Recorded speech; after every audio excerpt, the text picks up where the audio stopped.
साल 1930। इजिप्ट का कायरो शहर। एक आलीशान होटल के कमरे में एक अमीर ब्रिटिश लॉर्ड तेज बुखार और उखड़ती सांसों के बीच जिंदगी और मौत से लड़ रहा है। ठीक रात के 1:55 पर वो अपनी आखिरी सांस लेता है और ठीक उसी पल पूरे कायरो शहर की बिजली अचानक गुल हो जाती है। सब कुछ घने अंधेरे में डूब जाता है। लेकिन रुकिए, बात यहां खत्म नहीं होती। हजारों मील दूर इंग्लैंड में इस लॉर्ड की एक पालतू कुतिया अचानक जोर जोर से रोने लगती है और देखते ही देखते वो भी दम तोड़ देती है। इन अजीब और रोंगटे खड़े कर देने वाली घटनाओं के ठीक पहले इस आदमी ने एक 3000 साल पुरानी कब्र को खोला था। आज की इस चर्चा में हम इजिप्ट की उस शापित कब्र के पीछे छिपे रहस्य और सच्चाई को गहराई से समझने वाले हैं। कहा जाता है कि इस कब्र के दरवाजे पर एक बेहद डरावनी चेतावनी लिखी हुई थी, जिसका मतलब था कि मौत उन तक तेज पंखों पर आएगी जो इस फैरो की नींद में खलल डालेगा। जरा सोचिए, सदियों से बंद इस शांत कब्र को खोलने के कुछ ही महीनों बाद मौत का यह अनसुलझा सिलसिला शुरू हो गया था।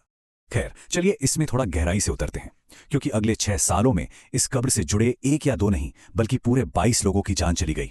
22! किसी की मौत अचानक तेज बुखार से हुई तो किसी ने 7वीं मंजिल से कूद कर जान दे दी। उस वक्त ऐसा लग रहा था जैसे कोई अदृश्य बुरी शक्ति एक एक करके सबको अपना शिकार बना रही है। लेकिन इन मौतों के रहस्य को समझने के लिए हमें बिल्कुल शुरुआत में जाना होगा, उस ऐतिहासिक खोज की तरफ जब इस गोल्डन किंग को पहली बार दुनिया के सामने लाया गया। हावर्ड कार्टर, जो बचपन में एक बीमार बच्चे थे और आगे चलकर एक जुनूनी आर्कियोलॉजिस्ट बने, उन्हें वैली ऑफ द किंग्स में खुदाई करने का एक आखिरी मौका मिला था। इसे फंड कर रहे थे वही अमीर ब्रिटिश लॉर्ड कार्नावॉर्न। 1922 का वो नवंबर का महीना था जब सदियों पुरानी शांति अचानक भंग हुई। 4 नवंबर को कार्टर की टीम को मलबे के नीचे चट्टान में कटी एक सीढ़ी मिली। अगले ही दिन 5 नवंबर को एक बंद दरवाजा सामने आया जिस पर रॉयल सील लगी थी, और फिर 26 नवंबर को वो दीवार तोड़ दी गई। ये सब कुछ इतनी तेजी और सस्पेंस के साथ हुआ कि किसी को आगे आने वाले खतरे का जरा भी अंदाजा नहीं था।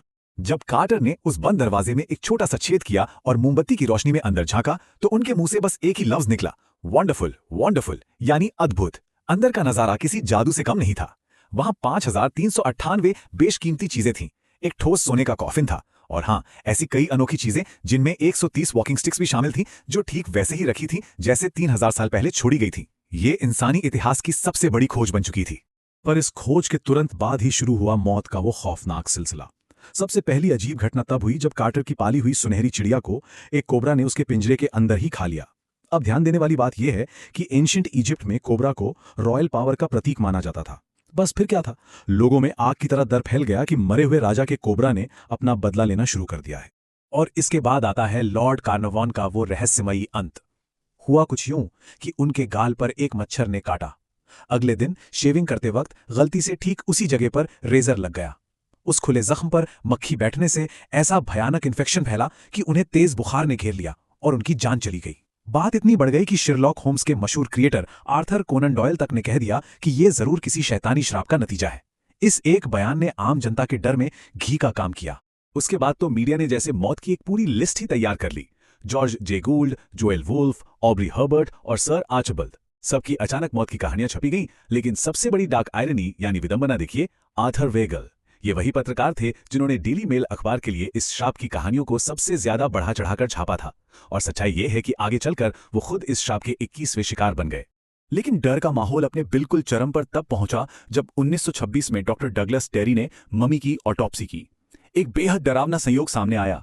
लॉर्ड कार्नावॉर्न के गाल पर जहां मक्खी ने काटा था, ठीक उसी जगह पर इस 3000 साल पुरानी मम्मी के गाल पर भी एक गोल निशान मिला, बिल्कुल एक ही जगह। इस एक संयोग ने तो पूरी दुनिया के अखबारों को जैसे पागल ही कर दिया। तो अब यहां सबसे बड़ा और लाजमी सवाल खड़ा होता है, क्या यह श्राप सच में असली था? क्या वाकई कोई अदृश्य सुपरनैचुरल शक्ति इन सबको मार रही थी? चलिए अब इस गोस्ट स्टोरी के पर्दे गिराते हैं, थोड़ा लॉजिकल बनते हैं और विज्ञान के लेंस से इस पूरे रहस्य की सच्चाई सामने लाते हैं। सबसे पहले यह समझना जरूरी है कि आखिर किंग टुटनखमून थे कौन। असल में वो कोई बहुत महान या ताकतवर राजा नहीं थे।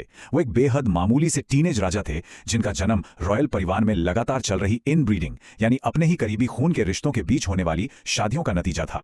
अब एक बड़ा दिलचस्प फैक्ट देखते हैं। उस इनब्रीडिंग का पूरा असर किंग टट के स्वास्थ्य पर था। उन्हें क्लब फुट नाम की बीमारी थी जिसके कारण वो ठीक से खड़े भी नहीं हो पाते थे। इसके अलावा उन्हें कोलर्स डिजीज जैसी दर्दनाक हड्डियों की बीमारी थी और ऑटोप्सी में मलेरिया के भी पक्के सबूत मिले।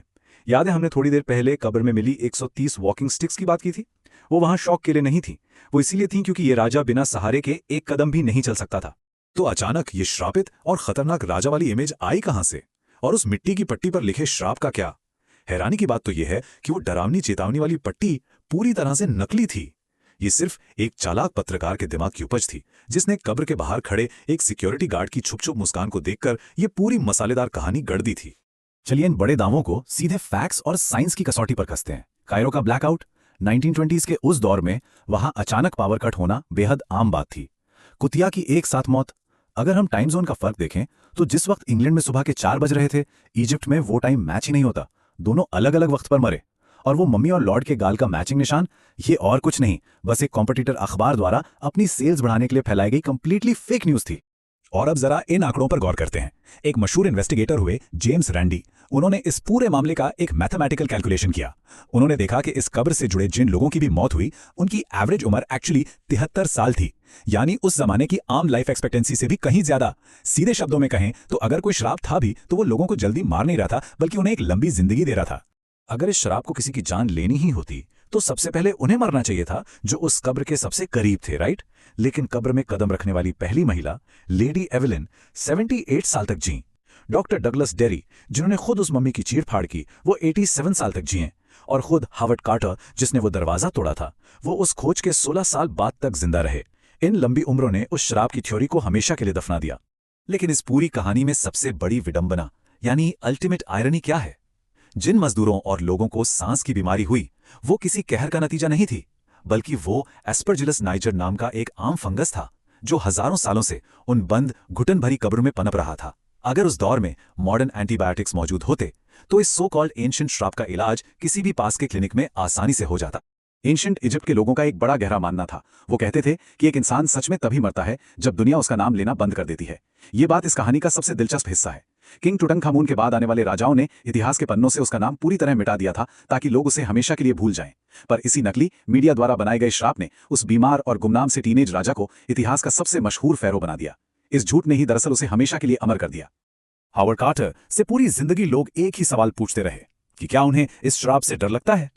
उनका हमेशा एक ही शांत और सटीक जवाब होता था, आई एम स्टिल अलाइव, यानी मैं तो अभी भी जिंदा हूं। एक खोज ने कैसे मीडिया के किस्से कहानियों और विज्ञान के ठोस तथ्यों को आमने सामने खड़ा कर दिया, ये कहानी उसका बेहतरीन उदाहरण है।